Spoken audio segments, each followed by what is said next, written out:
Welcome back to Blackout Motorsports. Another easy week of challenges here in GT7, along with some new cars to race. However, I feel like some variety would do us good. Quite a few cars and tracks aren't getting used for these challenges. Anyhow, let's get started. Our first race was a Jimny Cup at one of the Sardegna rally courses. I used an engine-swapped Jimny Cross Country for this challenge. With mostly bolt-on modifications, I easily won this race. Still not a fan of this car, but I guess I'm getting the hang of the rally races a little.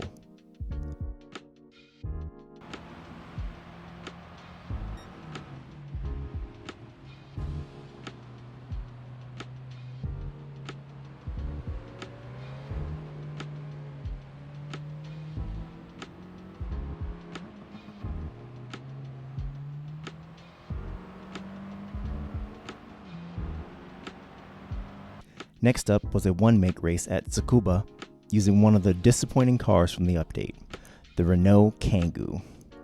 I am not sure who decides what cars come into the game, but I'm not a fan of these types. PD, I would love some more driver's cars and less vans and such. Anyhow, after a wide body and a few mods, including a bigger turbo, this was another easy win. I'm not sure if making it harder would have made it more fun, but I'm glad I was able to one-shot the race and move on.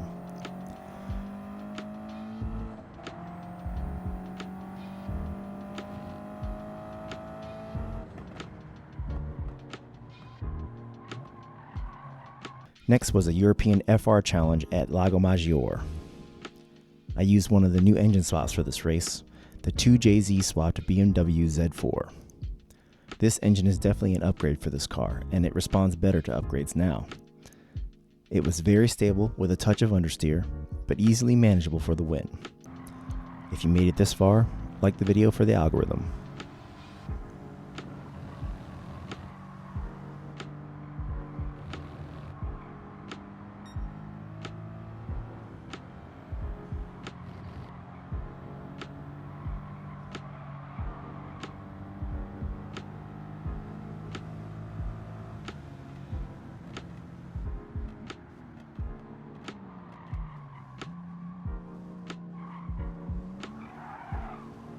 The fourth race was a World Touring Car 600 at Grand Valley. I chose one of my new favorite cars, the engine-swapped WRX Gr.B road car. Starting with a tune I found online and doing a little editing to suit my taste, this car rips up the long and fast straights. With 770 horsepower, I can catch most cars in the field, but you'll see Haywood and the Huracan start to pull away at the end of the straight. Good thing he's not that good in the corners.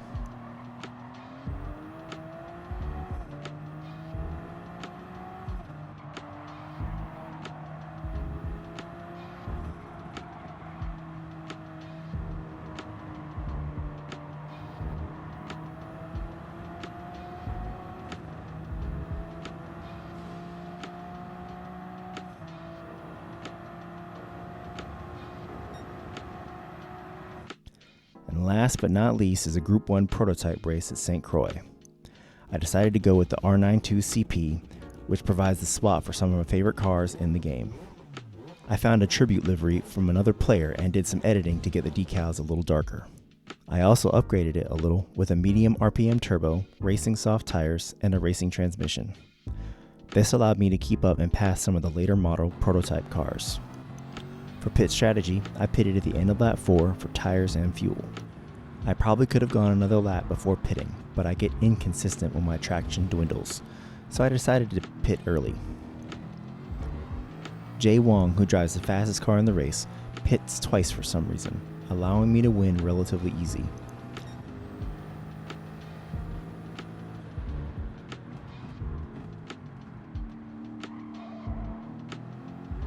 And that's it. If you found this video interesting or helpful, go ahead and hit the subscribe button, and I'll see you in the next one. Thanks for watching, and happy racing.